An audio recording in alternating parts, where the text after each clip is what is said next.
The rumors spread through the marble halls of Sterling Tower faster than the elevator could rise to the top floor.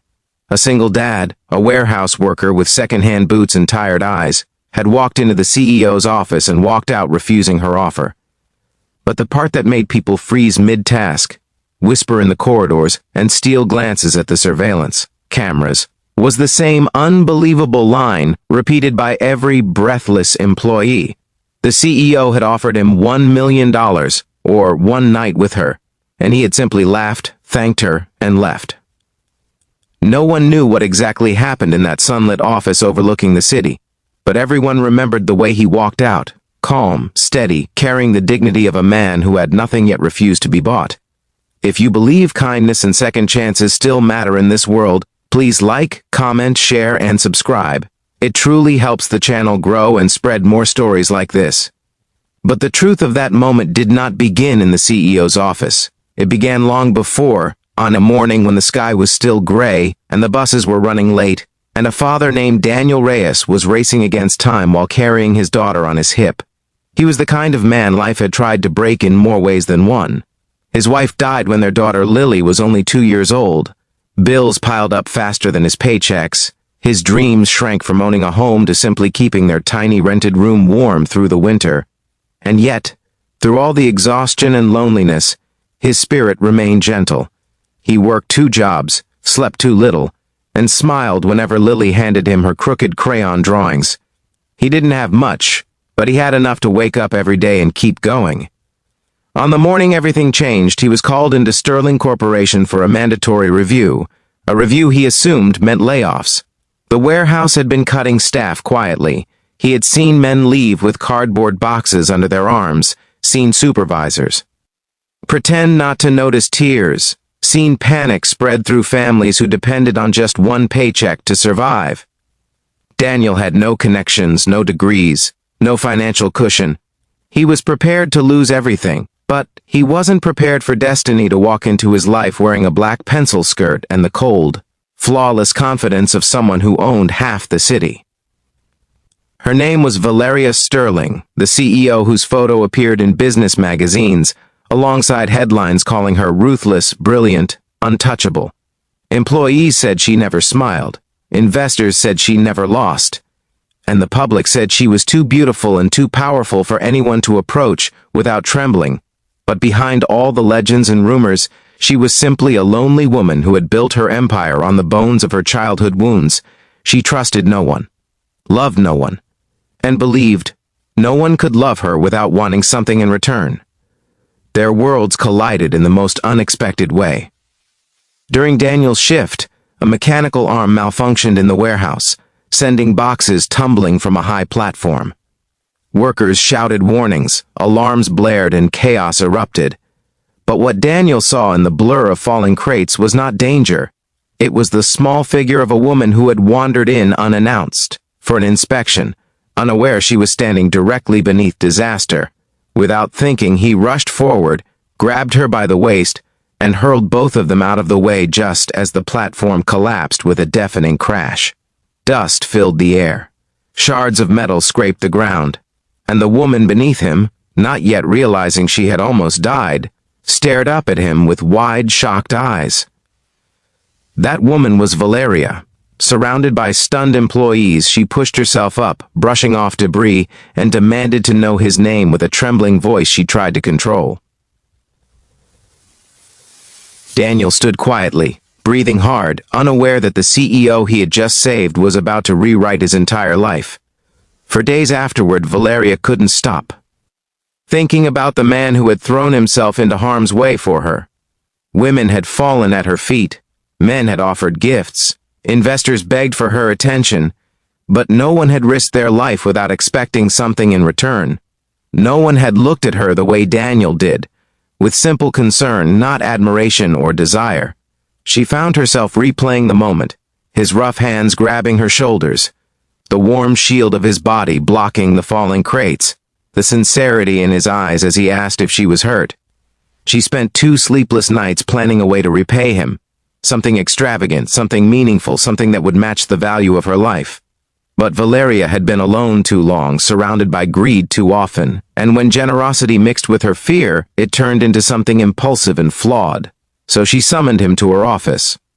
The moment Daniel stepped inside, wearing clean but faded clothes, holding his worn cap respectfully in his hands, Valeria felt a strange panic. He was so ordinary, so real, so honest, and she had spent years barricaded behind glass walls and elegant lies.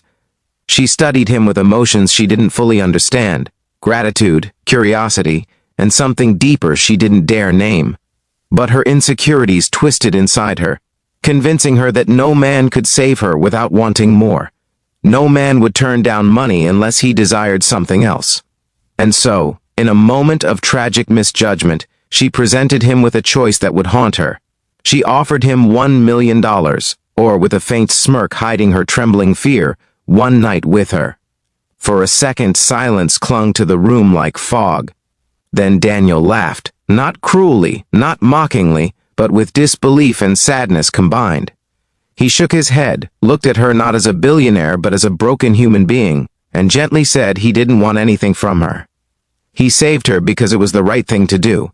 He didn't need a reward, and certainly not that. With a respectful nod, he walked toward the door, leaving Valeria frozen in humiliation and confusion. And the moment the door clicked shut, she felt something she had not felt since childhood. Regret. Her entire life had been built on control, power, and fear of being used. But Daniel had shown her something she had forgotten existed: goodness without price. She realized too late that she had insulted the one person who didn't want anything from her. Meanwhile, Daniel walked out of Sterling Tower with a bittersweet ache in his chest. He should have been relieved.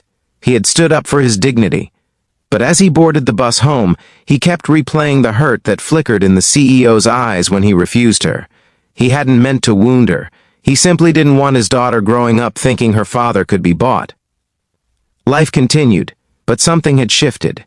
Strangely, Valeria found herself noticing things she had never paid attention to: the tired workers in her hallways, the single parents in her company logs, the quiet sacrifices of people at the bottom of her empire.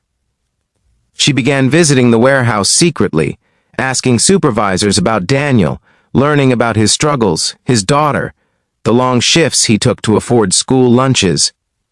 Something inside her melted each time she learned more.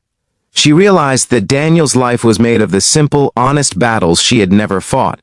But what truly broke her heart was hearing how he always gave Lily the first bite of any meal, how he fixed her shoes with needle and thread, how he wrote handwritten notes for her school lunch even when he was too exhausted to stand straight. She had misjudged him, insulted him, and lost the chance to know someone rare. Then fate intervened again. One rainy evening, Daniel's landlord evicted him with only a day's notice. The building was being sold. Daniel had no relatives, no savings, nowhere to go. Lily cried softly as she packed her small backpack.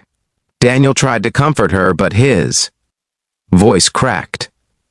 That same night, Valeria, unable to sleep, haunted by her mistake, checked the company's emergency assistance database as part of her new initiative to help struggling employees.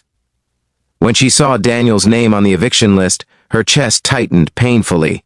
She could not lose the chance fate had handed her twice, so she went to him.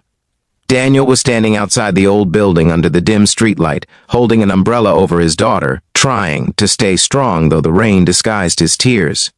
When the sleek black car stopped beside them, he expected a supervisor or a security team. But when the tinted window lowered and Valeria stepped out, her elegant clothes getting soaked instantly, Daniel froze. In a soft, trembling voice, so different from the powerful CEO everyone feared, she apologized. She told him she had acted out of fear, not arrogance. She asked for forgiveness, not as a businesswoman, but as a person who had been alone too long. And then, with surprising vulnerability, she offered him and Lily temporary housing in a company-owned apartment until he found a new place.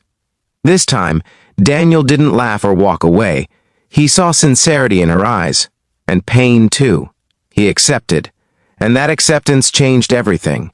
Days turned into weeks, and the company apartment that once felt too luxurious for Daniel gradually became a warm place filled with shared breakfasts, Lily's giggles, and unexpected conversations between a CEO and a single dad who came from different worlds. Valeria found herself doing things she had never done, cooking simple meals, helping with homework, sitting on the floor while Lily braided her hair with rainbow clips. She learned to smile again, to breathe again, to trust again. And Daniel saw her for who she truly was, someone who had carried loneliness like armor, someone who had been misunderstood for years, someone who desperately wanted to be loved but didn't know how to ask. Slowly, quietly, beautifully, they healed each. If this story touched your heart even a little, please like the video, share it, and subscribe. Your support helps us keep creating stories that inspire hope. Before we end, please comment below. Do you believe one act of kindness can change a life forever? In the end, Daniel didn't need $1 million. Valeria didn't need one night of affection. What they found was far more valuable than anything money could buy: a second chance at love, at family, at life itself. And for the first time in many years, both of them realized that the greatest gifts are not offered. They are earned, nurtured, and shared in the quiet, ordinary moments that make us human.